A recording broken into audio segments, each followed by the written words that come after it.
അപ്പോൾ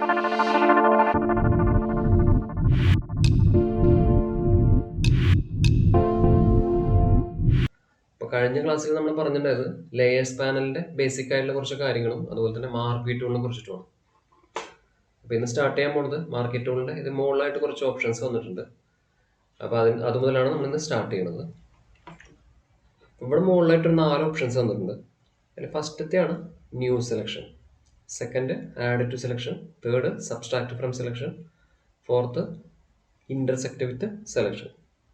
അപ്പോൾ നമ്മൾ ഇത്ര നേരം നമ്മുടെ സെലക്ഷൻ വരച്ചു കൊടുത്തതെല്ലാം ന്യൂ സെലക്ഷനിൽ വെച്ചിട്ടാണ്. ഇവിടെ ടിക്ക് ന്യൂ സെലക്ഷൻ ആണ് ഓൺ ആയിരുന്നത്. അപ്പോൾ സെക്കൻഡ് വൺ ആണ് നോക്കുന്നത്. സെക്കൻഡ് വൺ എന്തിനാണെന്ന് വെച്ചിട്ടുണ്ടെങ്കിൽ നമ്മൾ ആഡ് ടു സെലക്ഷൻ യൂസ് ചെയ്യുന്നത് ഒരു സെലക്ഷനോട് കൂടി ചേർന്നിട്ട് വേറൊരു സെലക്ഷൻ കൂടെ ആഡ് ചെയ്യാൻ വേണ്ടിയിട്ടാണ് യൂസ് ചെയ്യുന്നത്. അപ്പോൾ ഞാൻ ഇവിടെ സെലക്ട് ചെയ്തതിന് ശേഷം റെക്ടാങ്കുലർ മാർക്കീ ടൂൾ എടുത്തിട്ട് ഒരു സെലക്ഷൻ വരച്ചു കൊടുക്കണം. അപ്പോൾ ഈ കഴ്സറിൻ്റെ അടിഭാഗത്തായിട്ട് ഒരു പ്ലസ് സിമ്പിൾ ഉണ്ട്, ചെറുതായിട്ടൊരു പ്ലസ് സിമ്പിൾ വലതുവശത്ത് വന്നിട്ടുണ്ട് താഴെയായിട്ട്. അത് സൂചിപ്പിക്കുന്നത് ആഡ് ടു സെലക്ഷനെയാണ്. ഇനി ഇവിടെ സർക്കിൾ ഷേപ്പ് എടുത്തിട്ട് ഒരു സർക്കിളോട് തന്നെ ചേർന്നിട്ട് വരച്ചു കൊടുക്കും. ഇപ്പോൾ കണ്ടോ, നമ്മൾ ആദ്യം വരച്ചു കൊടുത്ത റെക്ടാങ്കിൾ ഷേപ്പിനോട് കൂടി ആഡ് ആയിട്ടാണ് സർക്കിൾ ഷേപ്പ് ഇപ്പോൾ വന്നിട്ടുള്ളത്. പിന്നെ അടുത്തതാണ് സബ്ട്രാക്ട് ഫ്രം സെലക്ഷൻ.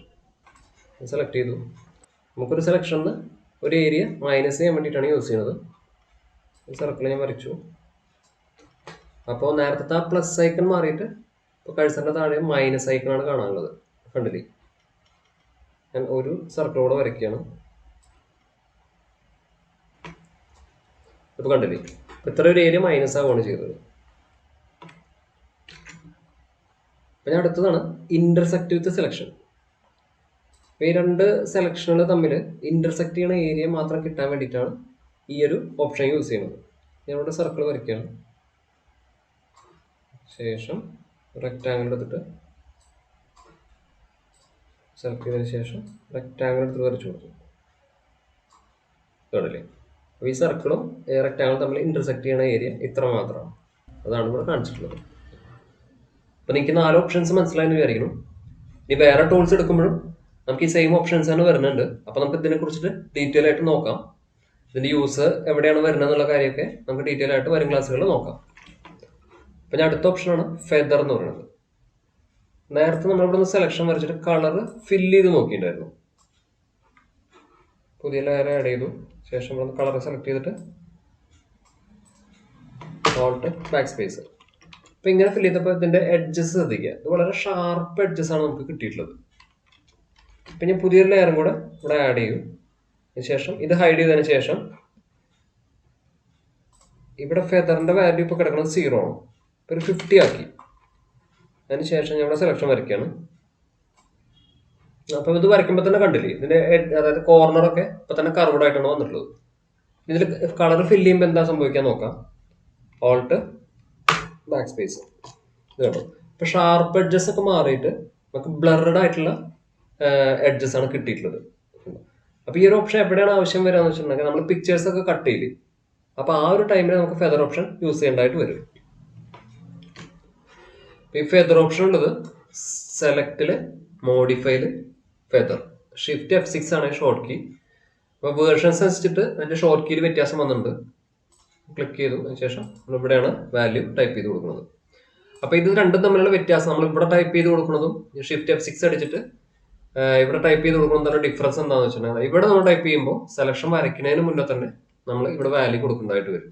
നേരെ മറിച്ച് ഇവിടെ ടൈപ്പ് ചെയ്തിട്ടാണെന്നുണ്ടെങ്കിൽ ഷിഫ്റ്റ് അടിച്ച് കഴിഞ്ഞാൽ കണ്ടില്ലേ, നമുക്ക് സെലക്ഷൻ വരച്ചതിന് ശേഷവും ഫെദർ അപ്ലൈ ചെയ്യാൻ പറ്റും. ഇനി അടുത്തതായിട്ട് ഇവിടെ സ്റ്റൈൽ എന്ന് പറഞ്ഞിട്ടൊരു ഓപ്ഷൻ കാണാനുണ്ട്. അപ്പോൾ അതിന് ഇവിടെ നിന്ന് ക്ലിക്ക് ചെയ്യണം. അപ്പോൾ ഇതിൻ്റെ ഉള്ളിൽ 3 ഓപ്ഷൻസ് ഉണ്ട്. Normal, fixed ratio, fixed size. നമ്മൾ ഇത്ര നേരം ചെയ്തുകൊണ്ടിരുന്നത് നോർമൽ ഇട്ടിട്ടാണ്. അപ്പോൾ ഫിക്സഡ് റേഷ്യോ എന്ന് വെച്ചാൽ നമുക്കൊരു ഫിക്സഡ് റേഷ്യോ നമുക്കിവിടെ ടൈപ്പ് ചെയ്ത് കൊടുക്കാം. 3:2, അതുപോലെ തന്നെ ഏത് റേഷ്യോ ആണെങ്കിലും നമുക്ക് കൊടുക്കാം. അപ്പോൾ നമ്മൾ സെലക്ഷൻ വരയ്ക്കുമ്പോൾ ആ ഒരു റേഷ്യോയിലായിരിക്കും വരിക. കണ്ടോ, ഇതിപ്പോൾ 3:2 എന്നുള്ള റേഷ്യോയിലാണ് നമ്മളിപ്പോൾ സെലക്ഷൻ ഇവിടെ വന്നുകൊണ്ടിരിക്കുന്നത്. ഇതിൻ്റെ വാല്യൂ ജസ്റ്റ് ചേഞ്ച് ചെയ്യണം, ഒരു 6:2 എന്നാക്കി വരയ്ക്കുമ്പോൾ നോക്കി.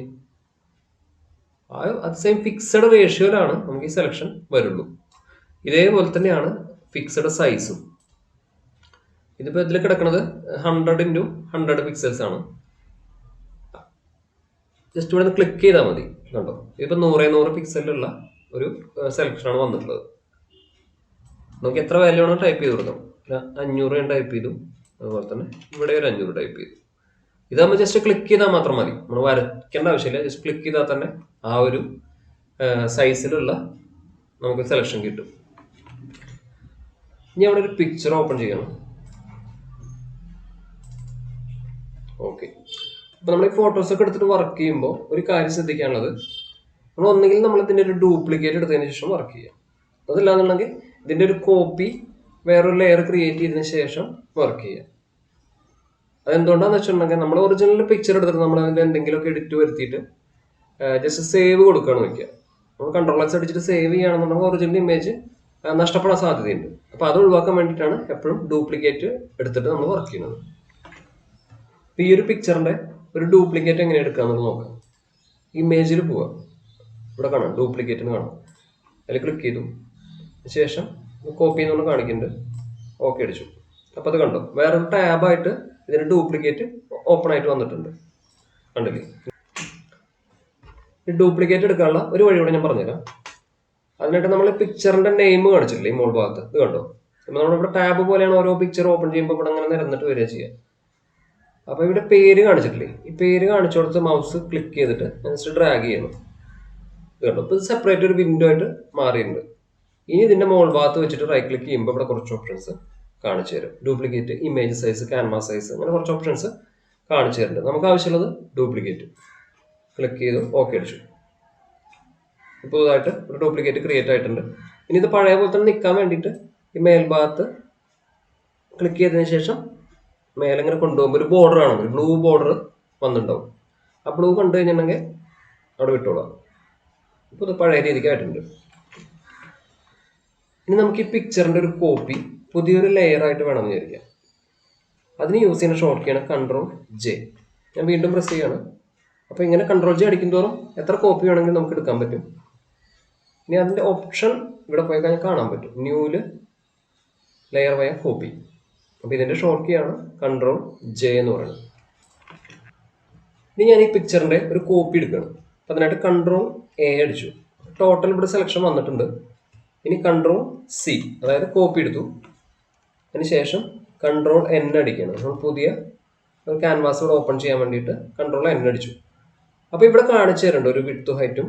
ഫോട്ടോഷോപ്പ് നമുക്ക് കാണിച്ചു തരുന്നുണ്ട്. ഈ വിഡ്ത്തും ഹൈറ്റും എന്ന് പറയുന്നത് നമ്മൾ ഏത് ഇമേജിൻ്റെയാണ് നമ്മൾ കോപ്പി എടുത്തത്, ആ ഒരു ഇമേജിൻ്റെ സെയിം വിഡ്ത്തും ഹൈറ്റും ആണ് പുതിയ ക്യാൻവാസ് ആയിട്ട് ഫോട്ടോഷോപ്പ് നമുക്ക് കാണിച്ചു തരാം.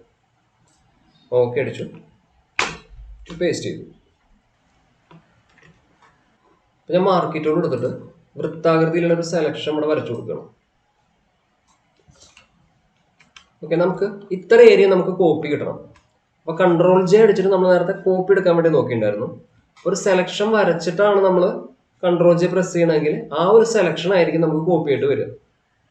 ഞാൻ Ctrl+J പ്രസ് ചെയ്യാണ്. ഓക്കെ, ഇവിടെ പുതിയൊരു കോപ്പി വന്നിട്ടുണ്ട്. താഴത്തെ ലെയർ ഹൈഡ് ചെയ്യുമ്പോൾ നമുക്ക് കാണാൻ പറ്റും. കണ്ടോ, ഈ സർക്കിൾ ഷേപ്പിലുള്ള പുതിയൊരു കോപ്പി ഇവിടെ വന്നിട്ടുണ്ട്. ഞാൻ ഈ മേലത്തെ ലെയർ ഡിലീറ്റ് ചെയ്യാണ്. ഒരു സെലക്ഷൻ കൂടെ ഞാൻ വരച്ചു കൊടുക്കുകയാണ്. ഇത് നമുക്ക് വേണ്ടത് ഇത്രയൊരു ഏരിയ, ഈ ഒരു ലെയറിന് കട്ടായിട്ട് വേണം പുതിയൊരു ലെയർ കിട്ടാൻ വേണ്ടിയിട്ട്. അതിനൊരു ഷോർട്ട് കീയാണ് Shift+Ctrl+J. ലെയർ വയ കട്ടാണ് ഉദ്ദേശിക്കുന്നത്. ഇതുണ്ടോ, ലെയർ വയ കട്ട്. Shift+Ctrl+J ആണ് അതിൻ്റെ ഷോർട്ട് കീ. Shift+Ctrl+J അടിച്ചു. അപ്പോൾ ഈ ഒരു സർക്കിൾ ഷേപ്പ് നമുക്ക് പുതുതായിട്ട് വന്നിട്ടുണ്ട്. അത് ഈ താഴത്തെ ലെയറിന് കട്ടായിട്ടാണ് പുതിയ ലെയർ ക്രിയേറ്റ് ആയിട്ടുള്ളത്. അപ്പോൾ നമ്മളിപ്പോൾ ഈ നോക്കിയിട്ടുള്ള ഈ കാര്യങ്ങളൊക്കെ, അതായത് ലെയർ വയ കോപ്പിയും കട്ടും, ഇതെല്ലാം ഒരു സെലക്ഷൻ വരച്ചതിന് ശേഷം റൈറ്റ് ക്ലിക്ക് ചെയ്ത് കഴിഞ്ഞാൽ ഇവിടെ കാണിക്കും. കണ്ടോ, ലെയർ വയ കോപ്പി, കട്ട്, എല്ലാ ഓപ്ഷൻസും നമുക്ക് റൈറ്റ് ക്ലിക്ക് ചെയ്ത് കഴിഞ്ഞാൽ കിട്ടും. അപ്പോൾ ഈ ഒരു ക്ലാസ്സിൽ ഞാൻ ഇത്രയും കാര്യങ്ങളെ പറയുള്ളൂ. ഈ പറഞ്ഞതൊക്കെ നിങ്ങൾക്ക് മനസ്സിലാവുണ്ടാവുമെന്ന് വിചാരിക്കുന്നു. ഈ പറഞ്ഞ കാര്യങ്ങളൊക്കെ നിങ്ങളൊന്ന് എടുത്ത് ചെയ്ത് നോക്കുക. ഇതിൽ എന്തെങ്കിലുമൊക്കെ സംശയങ്ങൾ വരികയാണെങ്കിൽ നിങ്ങൾക്ക് കമൻറ്റിലൂടെ ചോദിക്കാവുന്നതാണ്. അതുപോലെ എന്തെങ്കിലും സജഷൻസ് ഉണ്ടെങ്കിൽ അതും പറയാം. ഈ വീഡിയോ ഇഷ്ടമായെങ്കിൽ ലൈക്ക് ചെയ്യുക. ഞാനിതൊരു തുടക്കമാണ്. അപ്പോൾ എനിക്ക് വീഡിയോ ചെയ്യാനുള്ളൊരു എനർജി എന്ന് പറയുന്നത് നിങ്ങളെ സപ്പോർട്ട് തന്നെയാണ്. അത് തീർച്ചയായിട്ടും ഞാൻ പ്രതീക്ഷിക്കുന്നുണ്ട്. അപ്പോൾ അതുകൊണ്ട് എൻ്റെ ഈ ചാനലൊന്ന് സബ്സ്ക്രൈബ് ചെയ്യുക. പിന്നെ ഫോട്ടോഷോപ്പ് പഠിക്കാൻ താല്പര്യമുള്ള ആരെങ്കിലുമൊക്കെ നിങ്ങളുടെ സുഹൃത്തുക്കളുണ്ടെങ്കിൽ ഈ വീഡിയോ പരമാവധി ഒന്ന് ഷെയർ ചെയ്ത് കൊടുക്കുക. പിന്നെ അടുത്ത വീഡിയോയിൽ കാണുന്നവരെ എല്ലാവർക്കും നന്ദി, നമസ്കാരം.